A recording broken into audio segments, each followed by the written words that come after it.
नमस्कार, मैं नवीन जायसवाल 4PM राजस्थान में आपका स्वागत है। देश भर में लोकसभा चुनाव से पहले काफी उथल-पुथल मची हुई है पॉलिटिकल पार्टियों में और दल-बदल का दौर चल रहा है। नेता पार्टियां छोड़ रहे हैं, दल बदल रहे हैं, नए दल ज्वाइन कर रहे हैं और ये जो दल बदल है वो लगभग एक तरफा कह सकते हैं, वन वे की तरह है। जो ज्यादातर नेता नई पार्टी ज्वाइन कर रहे हैं वो भाजपा की तरफ जा रहे हैं और जो पार्टी छोड़ रहे हैं उसके अंदर ज्यादातर नेता कांग्रेस के हैं। लोकसभा चुनाव से पहले बीजेपी की कोशिश है किसी भी तरह इंडियन गठबंधन को कमजोर किया जाए और इंडिया गठबंधन के जो सबसे बड़ा घटक दल है कांग्रेस, उसे कमजोर किया जाए। तो निशाने पर ज्यादातर कांग्रेस के नेता है। इंडिया गठबंधन के तौर पर बिहार के अंदर बड़ा परिवर्तन हो चुका है और कांग्रेस की बात करें तो महाराष्ट्र में कांग्रेस पहले ही झटका खा चुकी है, जहां उसके पूर्व मुख्यमंत्री अशोक चौहान खुद पार्टी छोड़कर बीजेपी ज्वाइन कर चुके हैं और अब बीजेपी के टिकट पर राज्यसभा में जाने की तैयारी में है। इससे पहले एक और बड़े कांग्रेस नेता बाबा सिद्दीकी, उन्होंने भी कांग्रेस छोड़ दी और शिवसेना अजित पवार के साथ चले गए। तो इंडिया गठबंधन और कांग्रेस दोनों निशाने पर है, लेकिन राजस्थान में इंडिया गठबंधन वाली स्थिति नहीं, क्योंकि यहाँ पर दो ही दलों के पास ताकत है, कांग्रेस या भाजपा के पास। इंडिया गठबंधन की यदि बात की जाए तो एकमात्र सुभाष गर्ग जो भरतपुर से जीते हैं, आरएलडी के विधायक हैं, और चूंकि उत्तर प्रदेश के अंदर जयंत चौधरी खुद बीजेपी के साथ जा रहे हैं, एनडीए के साथ में जा रहे हैं, चौधरी चरण सिंह को भारत रत्न मिलने के बाद उन्होंने ऐलान कर दिया। तो राजस्थान में भी जो एकमात्र विधायक सुभाष गर्ग हैं आरएलडी के, वो अब उन्होंने खुद ने घोषित किया है कि वो अपनी पार्टी के साथ में, पार्टी जहां भी होगी। लेकिन जो कांग्रेस के बड़े नेता हैं, अब उनके भी पार्टी छोड़ने की बात चल रही है।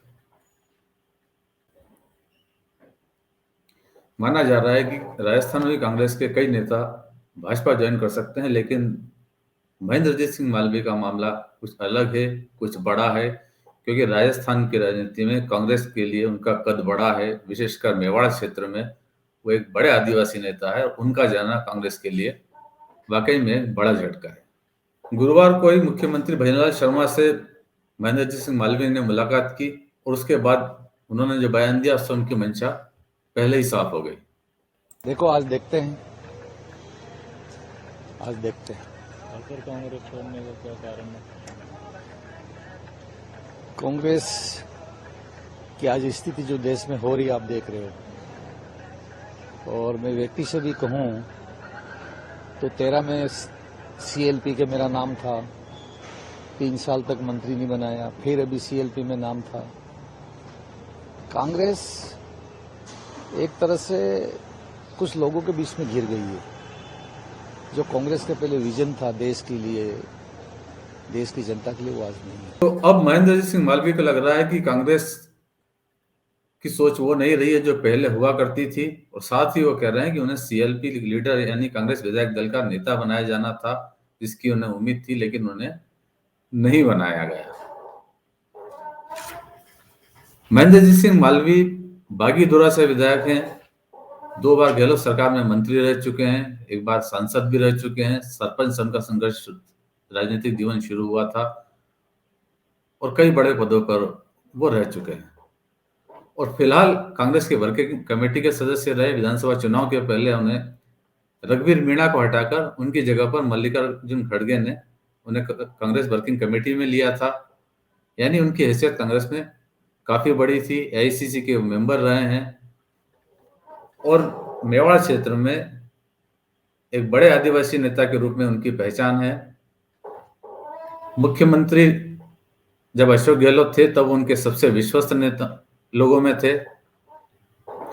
माना जाता है कि सीडब्ल्यूसी में भी उन्हें अशोक गहलोत के कहने पर ही लिया गया था। वो उनके खास और सबसे नजदीकी लोगों में था और जब चुनाव की बात थी तभी वो ये कहा करते थे कि राजस्थान में जो सीटें जीती जानी उसमें 1 नंबर पर अशोक गहलोत की सीट है तो दूसरे नंबर पर मेरी खुद की बागीधोरा की सीट है, उतनी सुरक्षित सीट है, वो दावा करते थे। और जब सीएलपी लीडर बनाने की बात हुई, जब विधानसभा चुनाव के बाद कांग्रेस विपक्ष में बैठी, तब विधायक दल के नेता के लिए उनका भी नाम था, लेकिन उनके नाम पर सहमति नहीं बन सकी और टीकाराम जूली को सीएलपी लीडर बनाया गया। उसके बाद से बताया जा रहा है कि वो नाराज चल रहे थे। हालांकि जो एक और बड़ा कारण माना जा रहा है वो पेपर लीक मामले से भी कहीं ना कहीं से जोड़कर देखा जा रहा है कि पेपर लीक मामले में, जब आरपीसी पेपर लीक मामले के अंदर दिनेश खोड़निया जो कांग्रेस के नेता हैं उन पर कार्रवाई हुई थी चुनाव से पहले, तो दिनेश खोड़निया भी महेंद्रजीत सिंह मालवीय के काफी नजदीकी रहे हैं और जब उन पर कार्रवाई हुई थी ईडी की, उस समय भी मालवीय का नाम काफी जोर शोर से उछला था। यहाँ तक कि बांसवाड़ा के जो भाजपा जिला अध्यक्ष है उन्होंने पत्र लिखकर प्रधानमंत्री से मांग भी की थी कि पेपर लीक मामले के अंदर खुड़ानिया के साथ साथ महेंद्रजीत सिंह मालवीय पर भी जांच होनी चाहिए। तो अब माना जा रहा है कहीं ना कहीं एक दबाव शायद ईडी का भी रहा है और यदि वो भाजपा में चले जाते हैं तो शायद उससे उन्हें राहत मिली। जैसे ईडी के मामले में कई इससे पहले भी दल बदल करने वाले नेता जब भाजपा की वॉशिंग मशीन में जाते हैं तो धुल जाते हैं, उन्हें राहत मिल जाती है, चाहे वो एनसीपी नेता अजित पवार की बात हो या कई हेमंत बिश्व शर्मा हो या कई ऐसे नेता हैं जो कांग्रेस में रहते हुए केंद्रीय जांच एजेंसियों के निशाने पर रहे, लेकिन जब उन्होंने भाजपा ज्वाइन कर ली तो उन्हें राहत मिली। तो ये माना जा रहा है कि शायद महेंद्रजीत सिंह मालवीय को एक डर ईडी का भी था और यदि वो भाजपा ज्वाइन करते हैं तो उन्हें राहत मिल जाएगी। ये भी एक कारण उनके दल बदल करने का हो सकता है। एक और समीकरण ये भी बनता है कि महेंद्र सिंह मालवीय के जो समधी हैं धन सिंह रावत, वो भाजपा के नेता हैं। करीब 3 साल पहले महेंद्र सिंह मालवीय के बेटे की शादी उनकी बेटी से हुई थी, तो उनका भाजपा से कहीं ना कहीं रिश्ता पहले से था। तो सीएलपी लीडर नहीं बनाए जाने की नाराजगी, ईडी की संभावना है, रिश्तेदारी और साथ में एक और बड़ा कारण कि लोकसभा चुनाव जो आगामी आ रहे हैं, तो माना जा रहा है कि महेंद्र सिंह मालवीय लोकसभा चुनाव लड़ना चाहते हैं, लेकिन पार्टी कांग्रेस भी उन्हें चुनाव लड़ाना चाहती है, लेकिन वो कांग्रेस से चुनाव नहीं लड़ना चाहते थे।